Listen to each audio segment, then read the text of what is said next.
One of the saddest shows that we've ever done. But we are here, and the battle continues to remain the Lord's. The New Patriotic Party is going through some very turbulent times, and so is the nation of Ghana.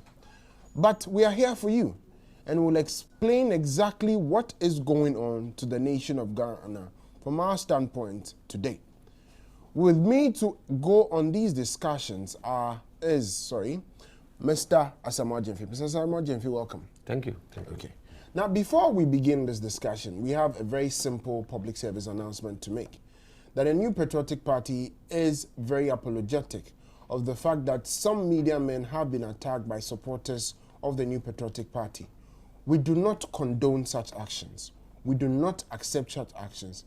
Investigations are ongoing, and we will fish out those individuals that undertook these actions and bring them to punishment. We of the New Patriotic Party believe that we need the media, and we've been friends of the media.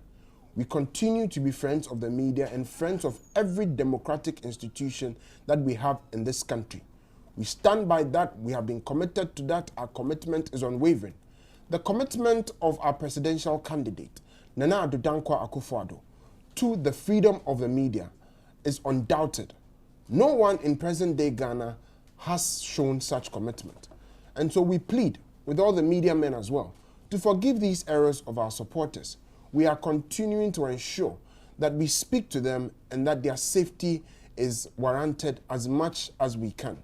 We once again wish to render an unqualified apology to anyone and everyone who our supporters might have hurt in the last few days over the issues at hand. We are deeply and gratefully sorry. Please accept our apologies. Mr. Asamoah Gyamfi. Yes, sir. Dr. Afarajan has declared the results. The nation is in mourning. First of all, there have been a couple of issues here and there. What are your thoughts on that with regards to peace? First of all, I'd like to thank the people of Ghana and the over 5 million people who believe that free SHS is possible and committed their votes to it. We still believe that Nana Addo did not lose this election. We believe that things were cooked, and for that matter, we'll pursue it to its logical conclusion, or we'll apply any legal means, to ensure that the verdict is indeed reversed in favor of our presidential candidate. And also to apologize to the media men that there were instances that had to intervene, but the anger was so much that as you are stopping 2 people, you have another 3 or 4 slipping the way, and doing all kinds of things. We are very, very, very sorry, and we promise that that wouldn't, happen again. I believe in the next time that such a situation happen, they should give us a and inform us that they were coming, because sometimes you'll be in another side of the building, and then you hear that, the outside they are chasing Metro TV crewmen or multi-TV crewmen and the like. We are very, very sorry for that.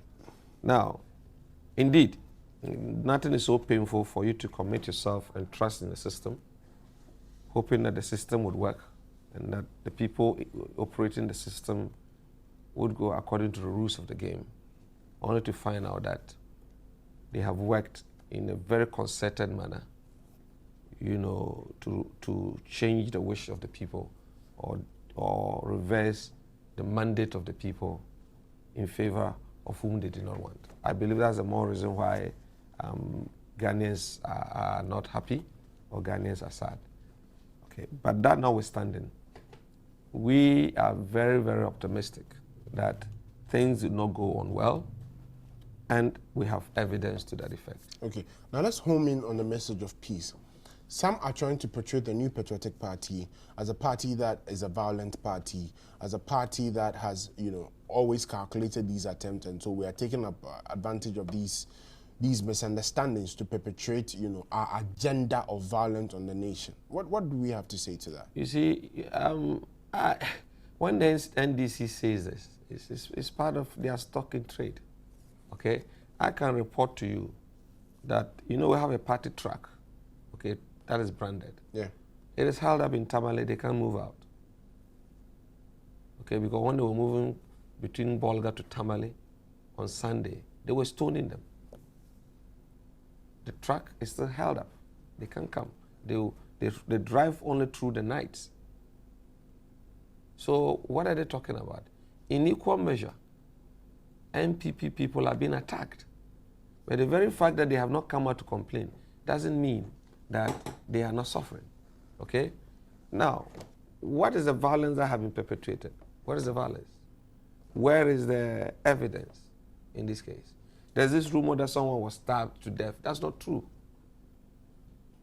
You understand? Actually, what happened, and I was there, and I have the evidence to show that. An NDC man actually cut the hand of an NPP man at Circle. If you know the overhead, the Circle overhead. Yes. Getting towards the Asylum down side of it. There's a staircase there. We're standing there, and then some two people on the motorbike just came. And then started confronting us about Nanado is a fool and all of that. And before I realized, they just pulled out a cutlass and it was here. Cut him. And I have the blood on my shirt to show. I'm keeping that evidence. Okay, so clearly, it was rather an NDC that attacked an MPP. And naturally, when there's a rebuttal or a reaction, an aggressor, when there's a reaction, and then they suffer the heaviest. Okay, if you touch him or if you slap him, and he decides to give you an uppercut and you land on the ground, then you say, hey, it's the MPP that has been violent. Where has the people been violent? Our people has been agitated. There's no two ways about it. I was in the next house, I think on Tuesday, because virtually the whole morning they were there. And they were told, oh, move to the party office, and then Nanado will come and meet you. Indeed, they went. But when they realized that close to 3 o'clock, Nanado wasn't really coming to the party office to talk to them, they besieged his house. Okay. His gate was virtually shaking. Okay, virtually shaking. Drowning meetings that was being held in his house by the agitation and noise they were doing. Such that Nanado had to come and address. Indeed, Nanado addressed them 2 times that day because there were 2 different groups. So that is how they got agitated. Okay? And the pattern of the NDC had been that that MPP people are gathered in a place. They chose to drive through these people with what they call it, NDC stickers and other things on their car. But even what is more disturbing is the fact that on Sunday, when the results were announced, NDC folks actually took the opportunity to go to Nanado Dankwa's house and throw bottles and rubbish into his compound. Right. So if you did this, Nanado didn't bring the media to show them, see what they're doing. You understand? See what they're doing. So clearly, if you look at it as it stands, it isn't the MPP that is. The MPP is agitated. We have every right to go on the streets to jubilate when we feel that we have not been treated fairly. You understand? We do have every right to do that. And we are doing just that. Okay. Okay? And so the police should stay calm. And this whole thing of blowing sirens across the length and breadth of Accra, creating the impression as if we're at war. Go to the north and see how many MPP people who are being intimidated. Go to Bole and see it, being threatened. They have not gone out to say their life has been threatened. If I threaten you, what is it? I'm a peaceful person? Okay. That is the impression of the New Patriotic Party, that we continue to stay strong, we continue to be committed to peace. Anytime that our agitated followers feel that they must go out and do something, this is what we have to say to you. Go on your knees and say a prayer to God. We believe that the battle is the Lord's. We'll take our first break and come back to continue the discussion. Welcome back to Minority Caucus. My name is Nana Kofi-Opon-Damwa, and I'm in the studios today with Mr. Samuel Jemfi, a member of the NPP communications team. So many people have been wondering, Mr. Samuel Jemfi, that what exactly is the case of the NPP? Why have we refused to accept the results as declared by the Electoral Commission? There are 3 or 4 million reasons why, and all is borders on serious discrepancy in figures as declared by the Electoral Commission and also compared to the tabulation of polling station by polling station results. Okay?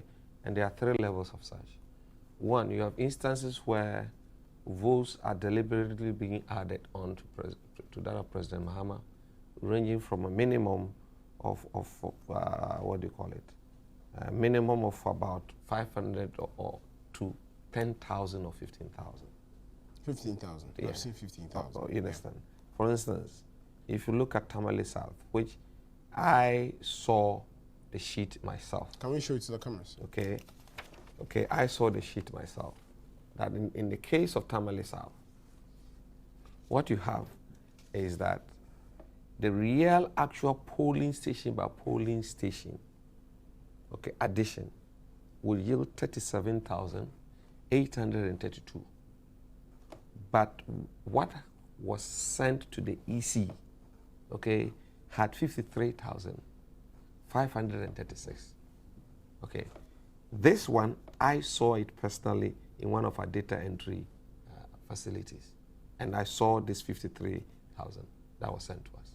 Okay, so clearly, in addition of about 12 constituencies, okay, you see a whopping figure of 88,279 being added. In just 12 constituencies? Just in 12 constituencies. Being added to President Mahama's votes. Then across 5 constituencies, okay, Nanado's votes have been depressed or decreased by 26,000 votes. Okay, so looking at it, clearly, the vote difference between Nanado and President Mahama is about 328,000 votes or thereabout. Okay? Now, if 12 constituencies could give you these disparities, there are cause for concern. Indeed, that it was the inaccuracies of these things, okay, that prompted the party to raise an issue. The first one, okay, was that of Adwoasafo, where clearly, okay, Nanado had about 61,000, and yet it was announced on various networks or declared at the EC as 41,000. She had to come up, okay, and object to it.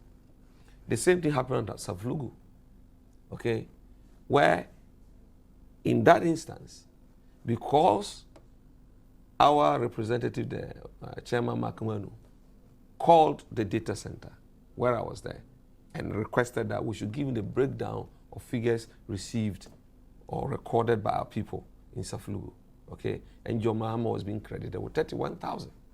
And we told him, no, it is rather 21,000.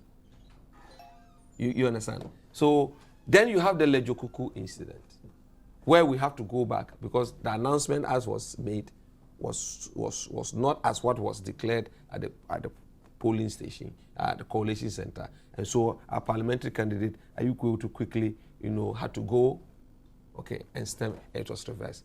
It was in the instances of these 3 things, or 3 or 4 disparities, that prompted our national chairman, Jacob Amilamte, to go and make such a presentation. Look, if in 3 constituencies, we have discovered these things, the figures being sent to you are in difference of 5,000 to 10,000, how will we then, how comfortable can we be that you do not have similar ones in other constituencies, and for that matter, we need, to, what do you call it, check or look. Do an audit of do the figures. Do an audit of the figures, which, strangely, you understand, strangely,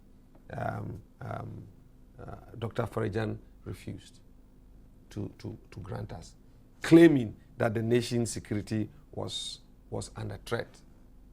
You understand? But clearly, on Sunday, Accra, there was no security threat. Accra was calm, comfortable. Indeed, in 2008, on the same matter, the NDC supporters were rampaging, right? Did he declare the results because NDC supporters were rampaging? Didn't he take him the following day, 12 o'clock, before he did it? But strangely, he decided, to go that way. And if you look at this pattern, it isn't only the MPP that is protesting. The NDP is saying that it has also experienced similar things in their parliamentary candidate, in express of their parliamentary candidates. The CPP too is also talking about the same. Indeed, this is an example of Assam South, where they entered 430 for presidential parliamentary candidate. And when they calculate, they rechecked the votes attained across the entire polling stations in a sense South, okay, it came out that their candidate had 1,800. And their parliamentary candidate had 1,800. And their presidential candidate had about 804. So what accounts for the difference? You understand? So clearly, we have described it as a systematic way of cheating. What does that mean? Systematic way of cheating is that, you see, strangely enough, the EC failed to use an Excel-based data entry. This is for sure. Yes, they just use ordinary calculator. And psychologically, you know, if I trust you and you ask me to mention figures, I also presume that you are punching the figures as I mentioned to you. So you'll be mentioning it and he'll be punching. So if the strategy is that when another got 100, he'll punch 50. So you presume that indeed he's punched what you call a 50. But when John Mahama got 240, he can say 440. You presume that he's punched 240. So that is what accounts for these differences. So when it arrives at that, and don't forget that most of our agents had worked as early as 5:30 a.m., standing in the queues, okay, persuading people not to vote, not to be angry, walking around, had been doing this until sometime around 3 a.m. the following day.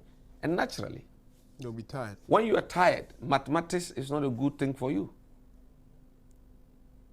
You understand? So clearly, these are the things that accounts for the bloating of okay. Of so if I get you right, I'm attempting to summarize here. What we are saying is that the figures are wrong. There are some disparities, there are some discrepancies, and so we need to look at it. Now, we presented some evidence before Dr. Kojafarejan. He called it insufficient. You know, that is so sad, and that accounts for the rationale behind what he wanted to do.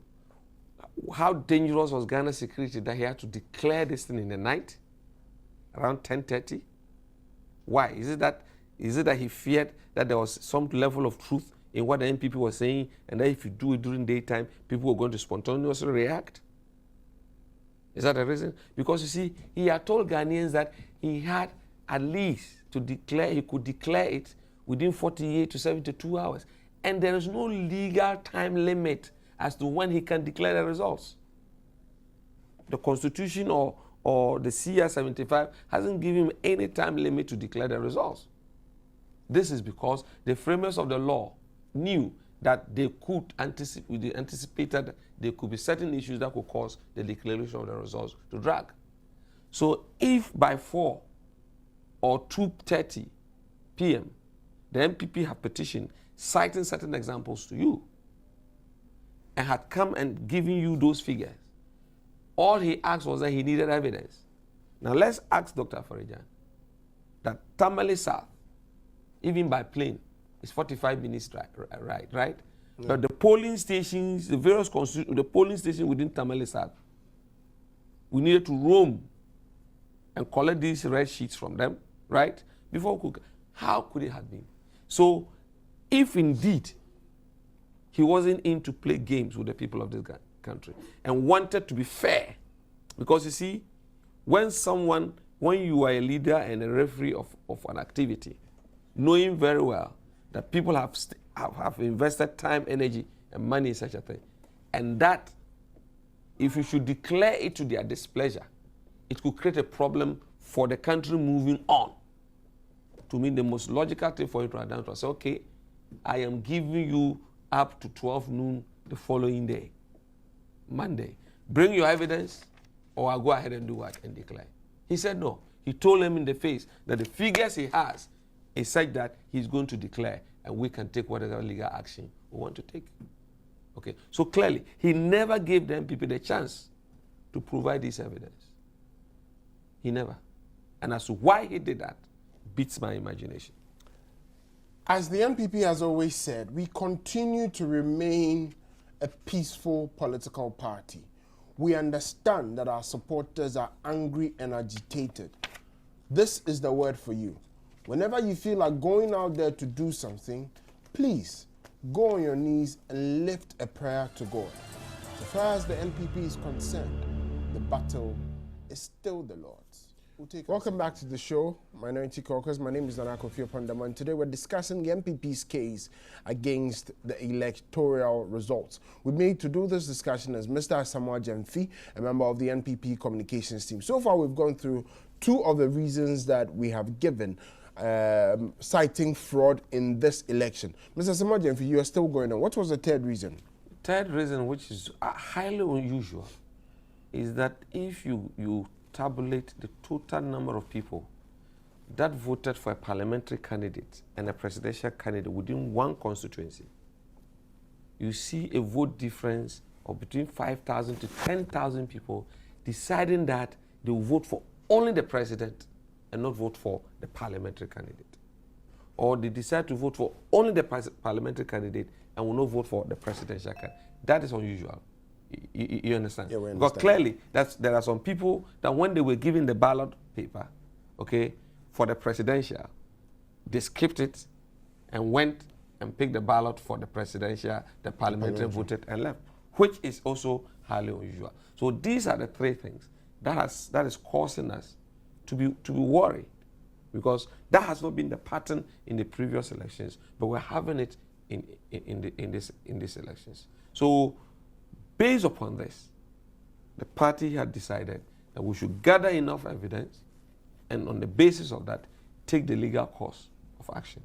Because the CI makes room for petitioning, okay, to the Supreme Court, and the Supreme Court will have to set up a special electoral dispute court to hear our case.